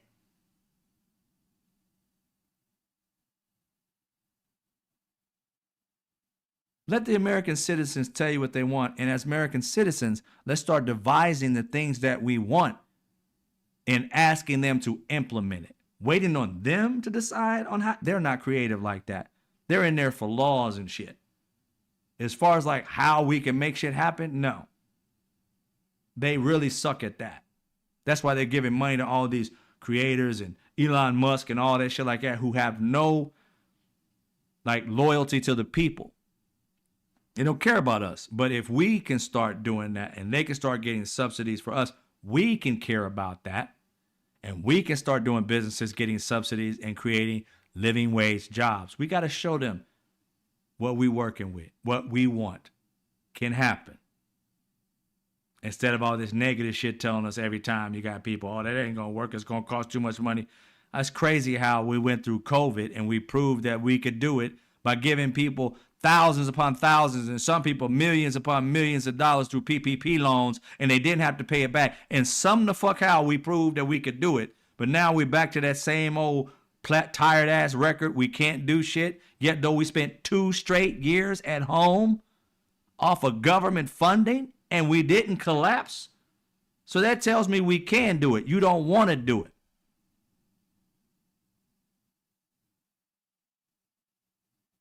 So it's up to the people to say, fuck off. We're going to make this happen with or without you. And I'm tired of listening to your bullshit, going in circles, saying the same thing and coming out with what you think you're going to come out with a different outcome. But you come out with the same outcome. 2 to 4 years later, you're begging for the same shit. You're asking to solve the same problem.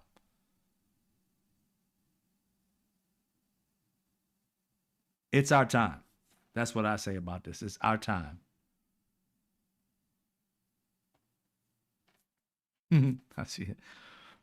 So what happened was Mamdani? He came out, and this is what people are tripping off of. They've been saying that isn't possible. Even some Dems, I don't know exact names. I just been listening to people talk about some Democrats. I didn't see one myself, but I saw on different channels saying some Democrats don't, they're worried about Mamdani's plan and how can he pull it off and all this stuff like that. And just in case you don't know what his plan is, I'm going to show you a little bit of what I saw today. Now, his thing, Mamdani, Zoran, hopefully I said it right. Sorry about that. Create a city-owned grocery store in each borough. This is all New York, which is possible. But you get people thinking free, free, free, and this being politicians, even Democrats and Republicans, saying it's free, free, free, and it's not possible. If we, not just Chicago and I say New York and Mississippi, just 3 states, no, all 50 states, had the majority of the people not working for 2 years straight, solid years, and some change, and we didn't go broke, then you have enough money to make this shit happen. You just lying to people because you want to take that money and give it to billionaires when you could be giving it to the people to create more jobs and opportunities. So I'm sorry. You can't just take the lid off your shit and then put it back on and think it doesn't stink. We smell it. We smell it. We know it's possible now. You've shown that it's done in 2 years. It's possible. Can be paid for. But as long as we're working toward it and then figure out a way to pay it like continually for years to come, not necessarily give us free shit, but to this was just money to live off of. Everybody was getting. Plus people were getting PPP loans and the other type of loan where millions of dollars were given to these different companies that didn't have to pay it back. We can literally start doing things for communities like this man is talking about, city-owned grocery stores. Why not? Our tax dollars going toward it. Each particular community have tax dollars going toward it that you already have going to different things in your city. Just redirect that. You're already paying the tax for it. Redirect it to the stores instead of, park benches and shit. We don't need those every year. Money that went to park benches don't need to go to park benches every year. Those park benches aren't getting destroyed every year. They making them out of brick and shit and concrete. Them things are there for 10, 12 years. That money can go toward the stores. There's so many ways to do it that it's paid for. but they're freaking out because, oh, all this excess money that we was using and taking and doing whatever we fucking want, didn't tell anybody about, giving it back to billionaires, and they're giving us money. We can't do this illegal, or better yet, legal but unethical shit of just reallocating money for no damn reason. Now we got to actually do shit for the American people. COVID proves you could do it. You don't want to do it. You can't put the lid back on after you don't seen it happen for 2 years straight. Raise the corporate tax rate to 11.5% can be done. Charge the wealthiest 1% of New Yorkers, in this situation in New York, a flat 2% tax. It goes from 1% going to a 2% tax. I don't know what it is now. But make city buses free. Can make that happen too. I don't know about you, but in California, at a certain time when the COVID was going, they had not often, but often they would have, not all the time, I would say, they would have that you can go back and forth to certain places for free. They did that for damn near 2 years. Things are possible. Nobody's saying that as soon as you get in, they can change. We're saying that develop systems in which we can figure out how this can work for itself. How we can, there's so many different ways of doing it. Just off the top of the dome, thinking about, let's say Netflix. We buy Netflix per month, like $9.99 a month. Some people have the bigger plan, whatever. But let's just say on average, everybody has the minimum, which I think the minimum is $9.99 now, something like that, $7.99. Let's just say $9.99. Say it's $10. And they have millions of people on Netflix. If you're paying $10 a month on something like that, do you understand that brings in, as many people they have doing that, that brings in billions of dollars every month. You telling me you can't run a bus station? If you did that, let's say in California, we got, in certain areas, you got a few hundreds of thousands of people live in that particular area. Like LA has millions, like 3 million, some shit like that. If LA, which is the largest city, running the largest city, if you got 3 million here, each one of them paying $10, you think we can't have a bus system or even a railway system to some degree for free? Of course we could. The monthly fee would be able just to upkeep, but you ride it. Let me do this every month. You can't do that? Hell yeah, you can. It's how you think about these things. If you're always, when you're doing it for the government, it ain't free because you're paying the taxes for them to take care of it. It's coming out your taxes, and it's probably more than $10. And they're probably spending too much money on overhead. Oh, it's going to cost us $10,000 for gas when it costs $8,000, and they just pocketing $2,000. There's too many ways for them to take money out of the system. But if the people are running the system, man, I got so many ways that'll benefit the American citizen and create opportunities and actually put money back into your own pocket by using systems. It's just an amazing thing to think that we, the people, can help us, the people, and tell these politicians and these leaders to fuck off when they tell us that they can't give us what most of American citizens want because of some billionaire or their wide-eye idea of, it can't happen. They aren't creative enough. All they think about is dollar signs and power. We got too many people over here don't like it, so we're not going to do it. What the hell with those people don't like it? They just can't participate. Now, the government can't do that, but the people can. So if we had a system like what I'm talking about, he's saying free or whatever, and mine saying it's paid, but it's cheaper system, why not be able to own a piece of that instead of just riding it every month, whatever, and the company's making its money? How about you own a percentage of that company that you can pass on to your children?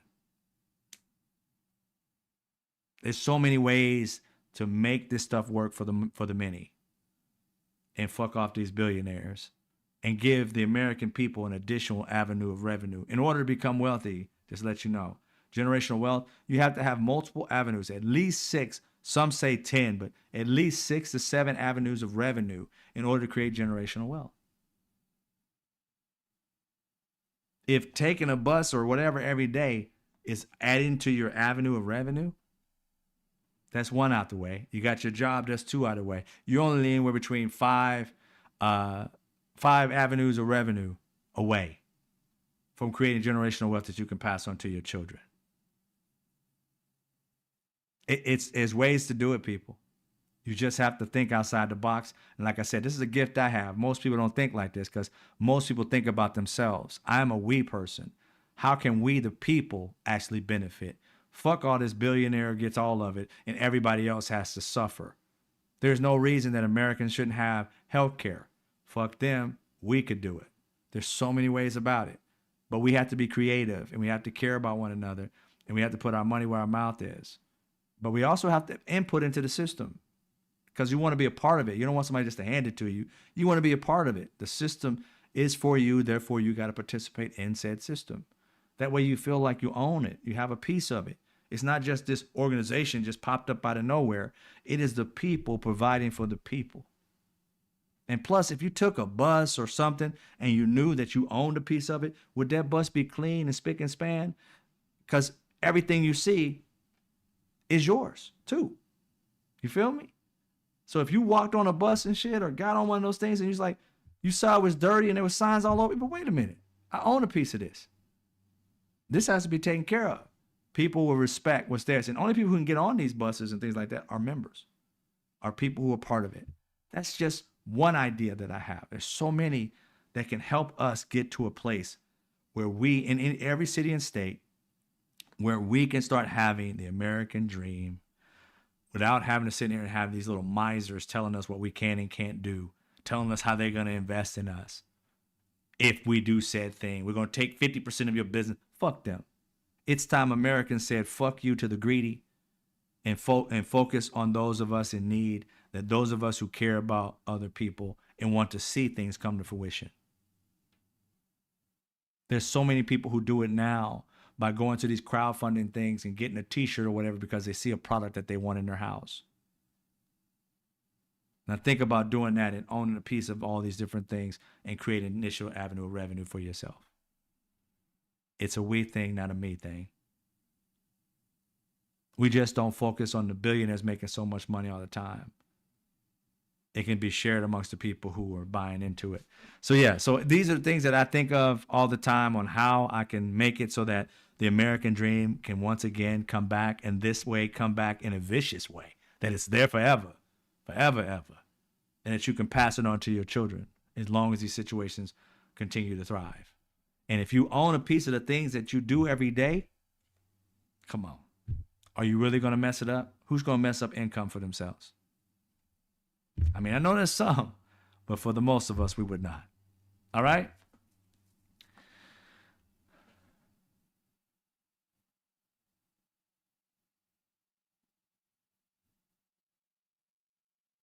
Yeah, exactly. Exactly. I'm listening to you guys talk about certain things. But like I said, this man is coming up with something. He said freeze rents for nearly 1 million New Yorkers, free child care. A lot of people, again, because we're so stuck into thinking the old way of doing things without technology being here, we think that these things aren't possible, ladies and gentlemen. They very much are.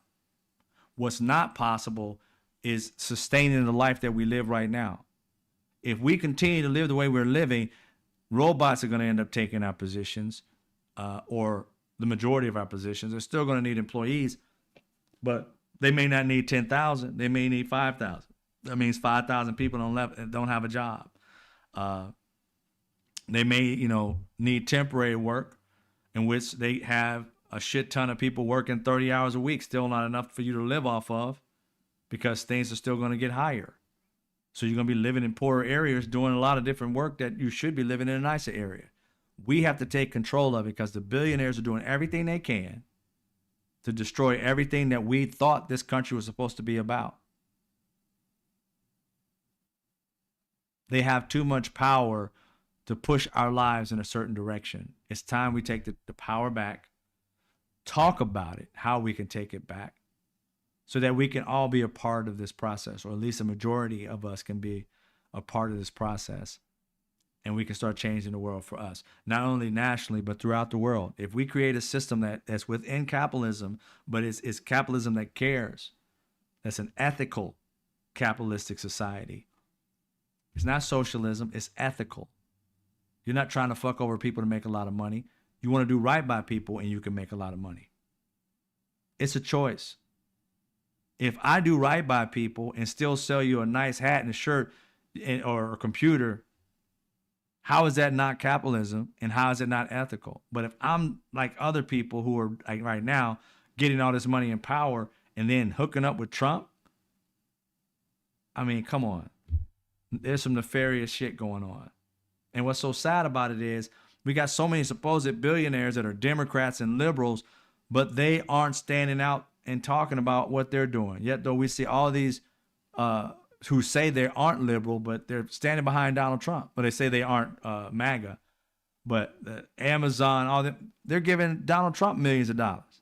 How do you say that you're not a part of this white nationalist shit and you're standing behind the white nationalist in chief on Inauguration Day? And you're saying that you're liberal or you're a Democrat. Sorry. When you care more about your bank account than you do your neighbor, it's about time to just separate from you. Because your bank account would be the same size or even bigger if you gave a fuck about people. That's my true belief. Because if you treat people the way they want to be treated and you selling them products, they love you. Because you're giving them quality products and you're giving them respect. And you're not trying to change their world. You're just a part of their world. You're not trying to take their information so that you can make more money. You already got more money than any human being would ever need in their lifetime. There's such thing as having ethical businesses. You don't have to have this unethical shit that you're trying to tell everybody is ethical. It's not. So those are things I believe in, that I'll fight to the death for. Like I said, Mark D, we got to talk. I got a system for us, for real estate, for landlords, things of that nature I'm working on. But I need to ask questions of landlords, of real estate owners, so that I can make sure that what I'm building benefits you to the highest. So therefore, not necessarily looking for investments, but just looking so that I could serve you better, so that it becomes a system that's devised for people who are in your industries that would be like the, like a heaven in an app or a website. That's what I'm working on, Mark D. So we'll talk about that. But that's what I do. And that's what I love, is helping people. So I'm going to leave it at that, because I was going to talk a little bit more. But that gentleman, Mamdani, he is working on some good things. And people, even Democrats, are trying to shade him about, oh, free, you're liberal, blah, blah. Maybe we need to be a little bit more liberal if that's the case. And if you think it's socialism, whatever, think what you need to think. I call it caring about people. I call it capitalism that cares, ethical capitalism, and not just maniacal capitalism. Because whether I sell you a product and invest in somebody else to help them, or I sell you a product and decide to buy your land and kick you off of it, either way it goes is capitalism. One is like evil capitalism, unethical. The other one is ethical and caring. Because even though I can become wealthy, I can help other people have their dream as well. It's not going to take anything away from me. And in actual fact, it's going to add to my life, to my family's life, to your family's life. Because if you pay it forward, if I help you, you help somebody else, then we all have access to people that can give us a hand up and not a handout. If you think of this world as a we thing and not a me thing, America can become the country that we've always dreamt about and not just talked about. All right, ladies and gentlemen, I want to thank everybody who came here, my members. If you're not a member, you can become one. If you have not ever donated, you can donate to the show. You can see what we have for programs and stuff like that, or memberships. You can see that on my site on YouTube. You can also do it through other things, Venmo, Cash App, things of that nature to support the show.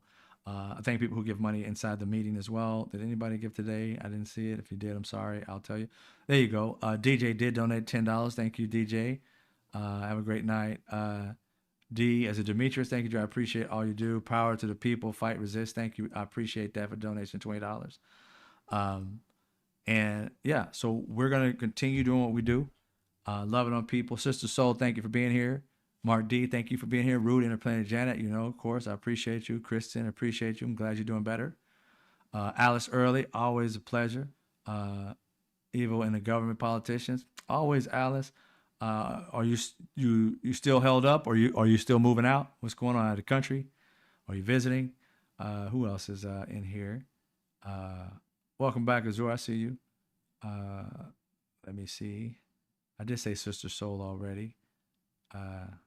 I see it's Uncle Fatty. What's going on? Woke Mike. How you doing, Vera? I see you. I think that's all the members who is here so far. And some of the people regulars. Yeah, that's all the members and some of the regulars. I appreciate y'all big time. Hope to see y'all again tomorrow. I'm live again tomorrow at 5:30ish Pacific Standard Time.